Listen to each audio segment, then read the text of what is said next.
Bismillahirrahmanirrahim. Assalamualaikum warahmatullahi wabarakatuh. Alhamdulillahirrabbilalamin. Assalatu wassalamu ala rasulillah Muhammadin sallallahu alaihi wasallam, amma ba'd.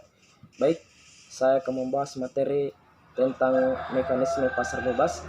Pengertian pasar bebas dalam bahasa Inggris, free market, adalah kondisi pasar ideal di mana seluruh kegiatan perekonomian sepenuhnya berada pada dinamika permintaan dan penawaran pasar yang akan mempengaruhi keputusan ekonomi dan pergerakan setiap individu yang berhubungan dengan uang, barang, dan jasa secara sukarela.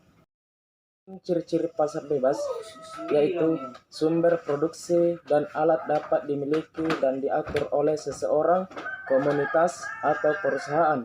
Yang kedua, ada pembagian kelas dalam masyarakat, yaitu kelas pekerjaan dan kelas pemilik modal. Yang ketiga, ada persaingan antara pengusaha untuk mendapatkan laba yang optimal atau sebesar atau motif laba. Yang keempat, tidak ada gangguan dari pemerintah di pasar. Kemudian gangguan dari negara terbatas pada berbagai hal yang tidak dapat dipupuk oleh sektor swasta, tetapi merupakan kondisi untuk penerapan pasar bebas, misalnya keamanan negara. Prinsip-prinsip menurut ahli ekonomi Friedrich Naumann Stiftung dan Netrandos Rainer Adam, prinsip ekonomi pasar yakni prinsip yang bertujuan untuk membentuk sistem perekonomian atas dasar aturan konstitusional yang berlandaskan prinsip pasar. Namun lanjut Adam, konstitusi yang dimaksud itu ditunjukkan sebagai penghambat. Sampai derajat tertentu terdapat kebebasan para pelaku pasar.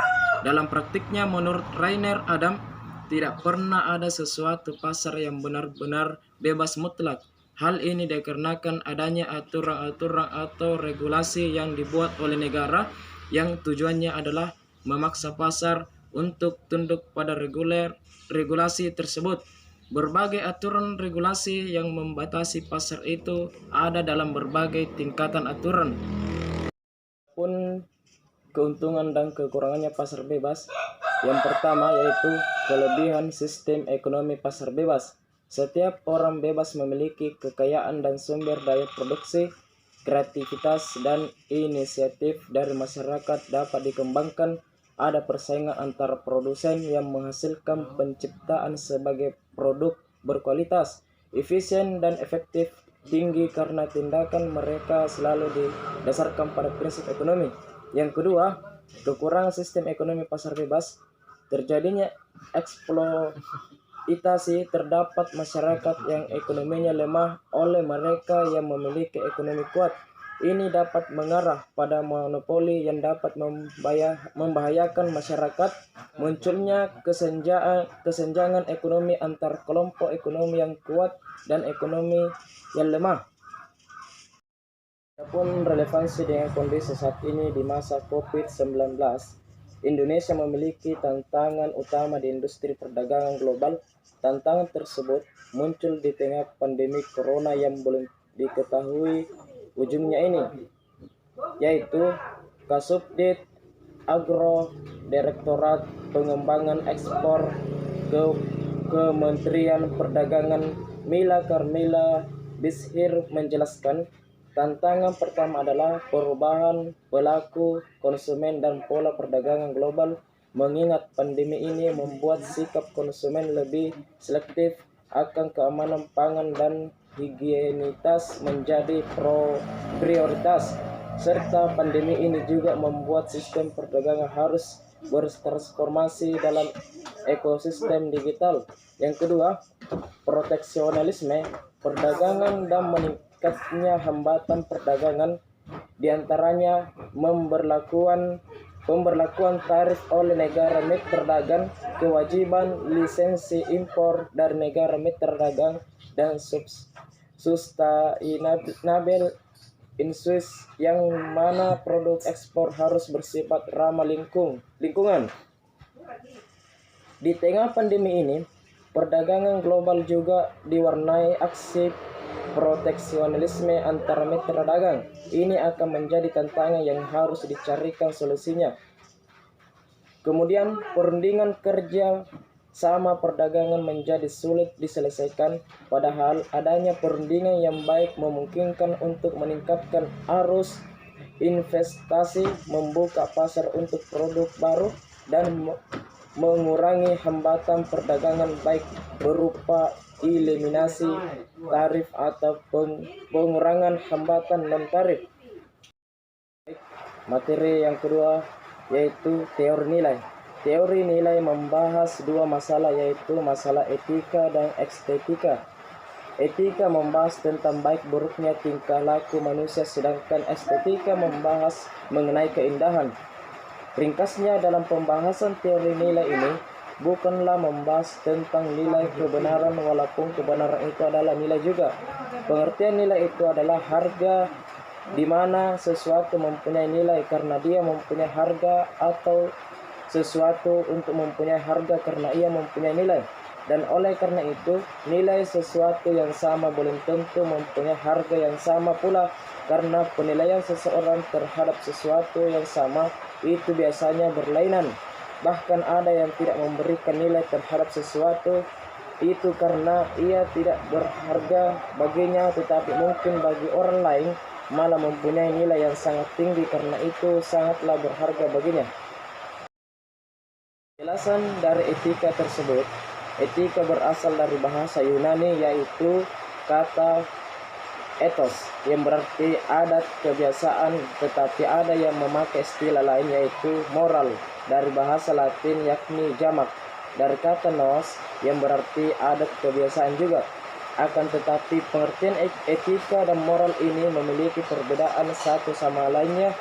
Etika ini bersifat teori, sedangkan moral bersifat praktek.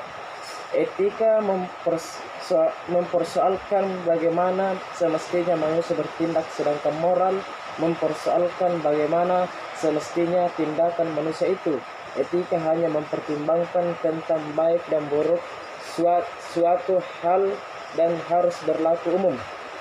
Penjelasan dari estetika, yaitu estetika dan etika sebenarnya hampir tidak berbeda. Etika membahas masalah tingkah laku perbuatan manusia baik dan buruk, sedangkan estetika membahas tentang indah atau tidaknya sesuatu. Tujuan estetika adalah untuk menemukan ukuran yang berlaku umum tentang apa yang indah dan tidak indah itu. Yang jelas dalam hal ini adalah karya seni manusia atau mengenai alam semesta ini. Seperti dalam etika, di mana kita sangat sukar untuk menemukan ukuran itu, bahkan sampai sekarang belum dapat ditemukan ukuran perbuatan baik dan buruk yang dilakukan oleh manusia. Estetika juga menghadapi hal yang sama, sebab sampai sekarang belum dapat ditemukan ukuran yang dapat berlaku umum mengenai ukuran indah itu. Dalam hal ini, ternyata banyak sekali teori yang membahas mengenai masalah ukuran indah itu. Zaman dahulu kala, orang berkata bahwa keindahan itu bersifat metafisika abstrak, sedangkan dalam teori modern, orang menyatakan bahwa keindahan itu adalah kenyataan yang sesungguhnya atau sejenis dengan hakikat yang sebenarnya bersifat tetap. Adapun prinsip-prinsip estetika menurut kami menunjukkan rasa hormat kepada setiap individu. Artinya, kami yakin bahwa semua individu dapat dan ingin berkontribusi berdasarkan potensi mereka sepenuhnya. Kami menghargai perbedaan, kami mendorong dan memungkinkan individu yang untuk mencapai ekspektasi, standar, dan tantangan target yang tinggi. Kami jujur terhadap orang-orang mengenai kinerja mereka. Yang kedua, kepentingan perusahaan dan individu tidak dapat dipisahkan. Artinya, kami yakin bahwa melakukan hal yang benar untuk bisnis dengan integritas akan menghasilkan kesuksesan bersama untuk perusahaan dan tiap individu. Pencarian akan kesuksesan bersama mampu mempersatukan kami. Kami mendorong kepemilikan saham dan pelaku kepemilikan. Selanjutnya, kami secara strategis berfokus pada pekerjaan. Artinya, kami beroperasi dengan tujuan dan strategi yang melaras dan dijabarkan secara rinci. Kami hanya melakukan pekerjaan dan hanya meminta pekerjaan yang berpotensi menambah nilai pada bisnis. Kami menyederhanakan, menstandarisasi dan merampingkan pekerjaan kami ini saat ini kapanpun saat memungkinkan. Selanjutnya, inovasi adalah landasan kesuksesan kami. Artinya, kami sangat menghargai inovasi konsumen baru dan besar. Kami menantang konvensi dan menemukan kembali cara melakukan bisnis untuk memenangkan pasar dengan baik. Lagi, inovasi adalah landasan kesuksesan kami. Artinya, kami sangat menghargai inovasi konsumen baru dan besar. Kami menantang konvensi dan menemukan kembali cara melakukan bisnis untuk memenangkan pasar dengan baik. Kami menghargai kemahiran, artinya kami yakin bahwa terus mengembangkan diri dan orang lain merupakan tanggung jawab semua individu. Kami mendorong dan mengharapkan kemahiran teknis yang luar biasa dan keunggulan eksekutif.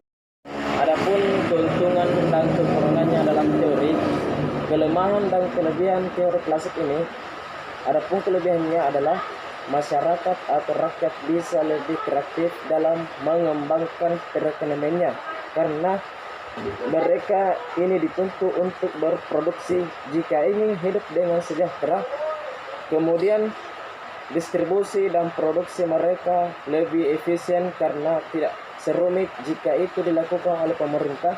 Kelebihan lainnya adalah peningkatan pada perkembangan perekonomian rakyat, sedangkan untuk kelemahannya yaitu kaya semakin kaya, miskin semakin miskin, tidak bisa mensejahterakan para buruh atau tenaga kerja. Pemerintah pendapatan tidak bisa dilakukan, munculnya monopoli atau persaingan tidak sempurna. Dan teori neoklasik, teori ini lebih berdasarkan kepada kepuasan marginal daripada biaya produksi maupun tenaga kerja. Selain itu, pemerintah dan penawaran dalam pasar neoklasik harus maksimal.